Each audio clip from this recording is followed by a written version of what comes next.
Who is this devil? Is he real? Or is it a figment of your imagination? Or is it just something in philosophy? According to the Quran, he's very real. Substance is real, you just don't see it. He lived before us, he's still alive today. That's an amazing subject right there, isn't it? That's amazing. The word Shaitan is derived from the root Shaitan, means impure and base. Shaitan refers to an entity that is rebellious, irrespective of whether it is of humans or jinn. It is also said that it means a nefarious soul who is distanced from Allah subhanahu wa ta'ala and from the truth. So Shaitan is in both forms, the jinn and the humans, as Allah subhanahu wa ta'ala says. وَكَذَلِكَ جَعَلْنَا لِكُلِّ نَبِيٍّ عَدُوًّا شَيَاطِينَ الْإِنسِ وَالْجِنِّ.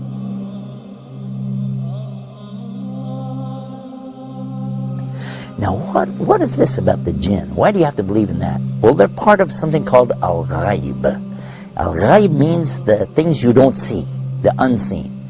You agree and I agree, we don't see Allah. Okay, so he's in the ghaib, the unseen. We agree there are angels and you don't see them. They're in the ghaib, unseen, made out of light. And now the jinn, and we don't see them. They're also in the ghaib. They're made from a fire which has no smoke to it. And if fire has absolutely nothing like smoke to it, or that it could be that you don't see that either. There's heat that you don't actually see, isn't that true? The both kind of shayateen are trying to lead people to evil deeds. The jinn kind of them are whispering to your hearts so that you can't see them or hear their whispering. And the human kind of them are whispering to your hearts in a way that you can see and hear but not realize it as whispering. And he can be anyone, even a friend of you who suggests you for drinking alcohol or any other kind of evil deeds.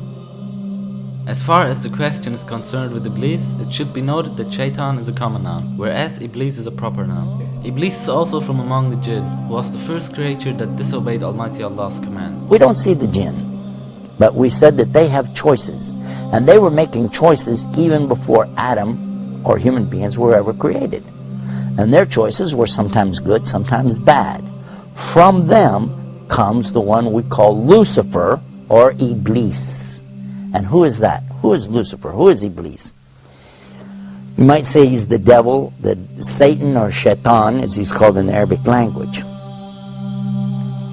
But actually he started out as a worshipper of Allah. And he was worshiping and praying to Allah and extolling Allah to the extent that Allah raised him up to be even with the angels. Now remember, this guy Iblis is not an angel, but he was worshipping alongside of them because of his ibadah or worship, being so lovely, and Allah raised him up, you see. But then what happened? And this is an important story. So we'll digress from a moment from our beauties of Islam to go into this to get a concept here to understand a big mistake that some people make when they say that he's from the angels. Angels don't make mistakes. They do as they're commanded. So when Allah created the best of His creation, what did He create? He created Adam, the human being. He created Adam from what? He created him from mud or clay. I want to show you what happened after Allah created Adam. Allah ordered all the angels, bow down. And all the angels did because they have to do as they're commanded. And they bowed down. All of them bowed, except Iblis. He didn't bow down. Now if you read this in context, you understand that he was not an angel. But if you just read the words, all the angels bowed down except Iblis, you'll say, well see, that means he was an angel. But otherwise, in the Qur'an we find in other places that Allah said he wasn't an angel, but he was from the jinn, and he's created from a smokeless fire. And that's exactly what he said. You created Adam from mud, but I'm created from something better, from a smokeless fire. So I refuse to bow down. Why? Because I'm better than him. I am better than Adam, and I refuse to bow down to him. And by so doing, he disobeyed Allah. And whoever disobeys Allah, he's in trouble. But especially if he does it out of his arrogance and his pride. I refuse to obey because, I know better. And in this way, he put himself in the worst possible condition with Allah.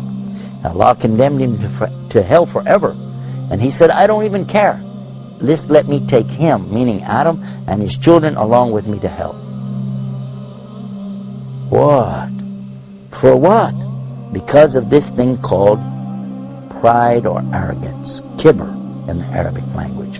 And what is kibr? And kibr is something comes from kabara. Kabara is the root of the word akbar. And only Allah is akbar. Allah is greater and greater and greater than anything. But a human being has no right in front of Allah or anything that's created. The jinn, the angels, nothing have the right to come in front of Allah like this and say, hey, who am I? I'm this, I'm that. No. Allah gave you a commandment. You do it. Now the important point is that everyone thinks that it is because of Shaitan that we commit sins. That's why they're asking some questions like, why Allah created Shaitan?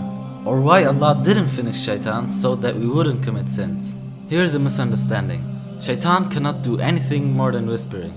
To make it more clear, let's ask a question. Before Iblis became Shaitan, there was no other Shaitan, right? So who told Iblis to disobey Almighty Allah's command? Here's the point. There was no Shaitan before him. He did it because of his nafs.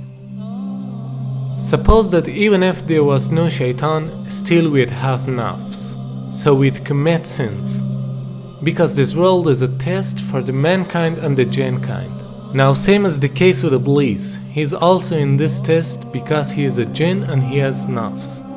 So Allah subhanahu wa ta'ala didn't create him as Shaitan. Rather he himself chose to be Shaitan. Not only Iblis but all the other shayateen are choosing to be Shaitan by disobeying Almighty Allah's order.